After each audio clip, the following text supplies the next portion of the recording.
खबर गुजरात के दबोई से है, जहां स्ट्रीट वेंडर्स के हित पर बड़ी पहल की गई है। गुजरात स्ट्रीट वेंडर्स रूल 2016 के तहत म्यूनसिपालिटी ने 18 मार्च 2026 को नई टाउन वेटिंग कमेटी का गठन किया। इसका कार्यकाल 3 साल का रहेगा। आज इस कमेटी की पहली बैठक म्यूनसिपालिटी के कॉन्फ्रेंस हॉल पे आयोजित थी, जिसकी अध्यक्षता जय किशन तांडवी ने की। बैठक में कुल 15 सदस्य शामिल रहे, वहीं सरकारी और गैर सरकारी प्रतिनिधि मौजूद रहे। बैठक में पथ विक्रेताओं के अधिकार और उनके संरक्षण को लेकर महत्वपूर्ण चर्चा की गई। स्ट्रीट वेंडर एक्ट 2014ની જોગવાઈઓ અને 2016ના રૂલ્સની અન્વયે ડભોઈ નગરપાલિકા દ્વારા કાયમી ટાઉન વેન્ડિંગ કમિટીની રચના કરવામાં આવેલી હતી।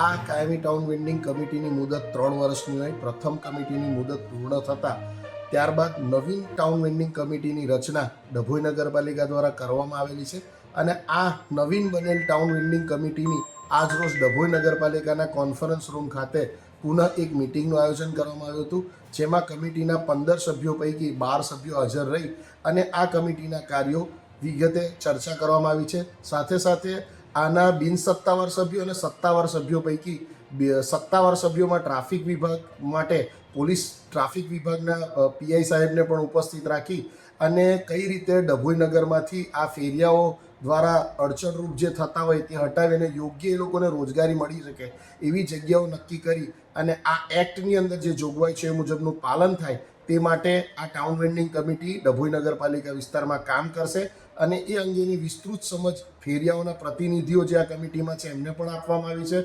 અને વધુ સારી રીતે ફેરિયાઓને પોતાના રોજગારી મળી શકે તે મુજબની કામગીરી કરવા માટે આજની આ કમિટીમાં गुजरात के दबोई से लालभाई भटियारा की रिपोर्ट।